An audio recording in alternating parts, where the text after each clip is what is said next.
नमस्कार मित्रांनो, कमळी या मालिकेत आपण पुढील भागांमध्ये असं बघणार आहोत की ज्या हॉस्पिटलमध्ये ॲक्सिडेंट झालेली सरोजा स्वतःचं आयुष्य सावरताना दिसते, त्याच हॉस्पिटलमध्ये आज सदाशिव मृत्यूशी झुंज देताना दिसणार आहेत.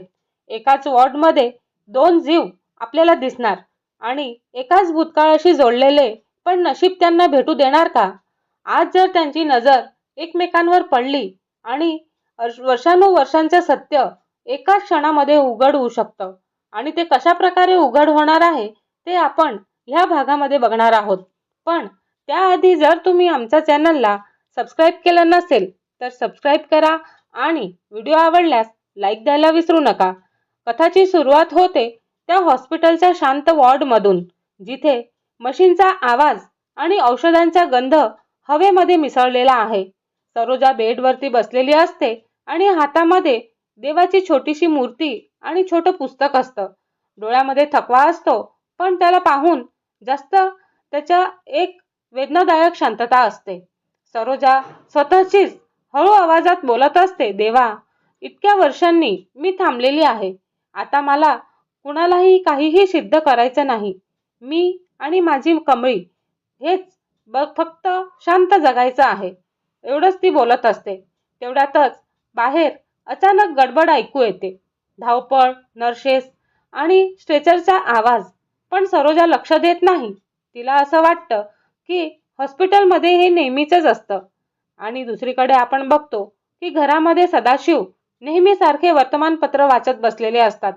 अन्नपूर्णा देवाऱ्यासमोर दिवा लावत असतात आणि कमळी पाणी आणि औषध घेऊन येते.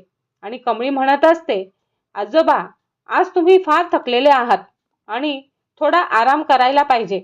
तेव्हा सदाशिव हसतात आणि म्हणतात, थकलोय ग, पण थांबलेलो नाहीये कमळी. घर चालवायचं असतं, आयुष्य चालवायचं असतं. तेव्हा तेवढ्यातच त्यांना त्यांचा चेहरा बदलतो आणि हात थेट छातीकडे जातो. वर्तमानपत्र खाली पडतं आणि श्वास अडकतो. अन्नपूर्णा, सदाशिव, काय होतंय तुम्हाला? असं म्हणत जोरात ओरडते. तेव्हा सदाशिव छातीत जळजळ, श्वास हे सगळं म्हणत असतात. कमळी क्षणभर घाबरून जाते आणि ती लगेच पुढे येते आणि त्यांना आधार देते. कमळी ठामपणे म्हणत असते, आजी, हे हार्ट अटॅकचं लक्षण असू शकतं. आपण वेळ न दवडता हॉस्पिटलला जायचं का? तेव्हा अन्नपूर्णा पण थरथरल्या आवाजात हो म्हणते आणि म्हणते, कमळी, माझं डोकंच काम करत नाहीये. कमळी तिचा हात घट्ट धरते आणि मी आहे, तुम्ही फक्त मजबूत राहा आजी, असं म्हणत असते. तेवढ्यातच ॲम्ब्युलन्सला फोन जातो आणि ॲम्ब्युलन्स येते. सदाशिवला तातडीने हॉस्पिटलमध्ये हलवण्यात येतं आणि सायरनचा आवाज, तोच आवाज नशीब एका जागी गोळा करतोय असं सगळ्यांना वाटतं. गाडी थेट त्याच हॉस्पिटलकडे धावते जिथे सरोजा आधीच ॲडमिट आहे. हॉस्पिटलमध्ये प्रचंड गडबड. डॉक्टर धावत येतात. डॉक्टर म्हणतात, हार्ट अटॅक सस्पेक्टेड आणि इमिजिएटली कार्डियक केअर नीडेड, म्हणजे लगेच कार्डिओग्राम काढायला लावतात.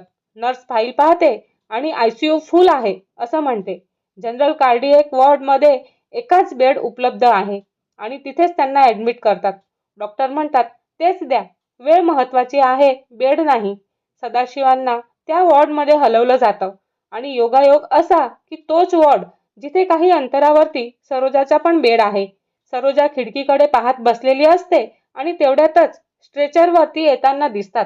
तिची नजर सहज तिकडे जाते आणि अचानकच तिच्या चेहऱ्यावरचा रंगच बदलतो आणि हे असं म्हणत ती काहीतरी ओळखीचं आहे असं दाखवते. तिचा श्वास अडकतो आणि हात पण थरथरतो. डोळ्यामध्ये पण पाणी तरळत असतं.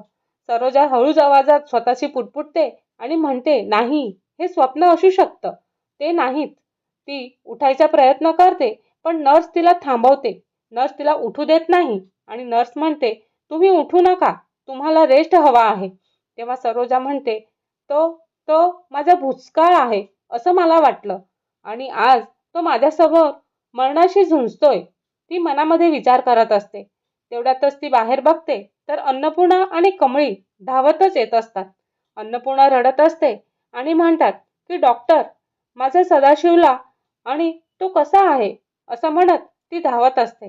डॉक्टर म्हणतात, वेळेवर आणलत म्हणून आशा आहे, पण पुढचे काही तास फार महत्त्वाचे आहेत. कमळी डोळे मिटते आणि म्हणते, देवा त्यांना वाचवा. आणि आत सरोजा बेडवरती बसून दुरूनच सदाशिवकडे पाहत असते. तिला जवळ जाऊ शकत नाही, ती बोलू शकत नाही, पण तिचे संघर्ष आणि संपूर्ण आयुष्य त्या एका क्षणामध्ये तिच्या डोळ्यांसमोर फिरतं.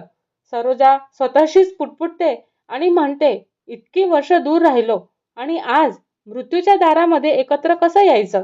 एकाच छताखाली आहोत, काय करू? सदाशिव अर्धवट शुद्धीवरतीच डोळे उघडत असतात आणि त्यांची नजर अस्पष्टपणे फिरत असते, पण सरोजाकडे थेट जात नाही. दोघेही इतके जवळ आहेत, पण अजूनही अनभिज्ञ आहेत, कारण एक दुसऱ्यांना ते स्पष्टपणे ओळखू शकलेले नाही.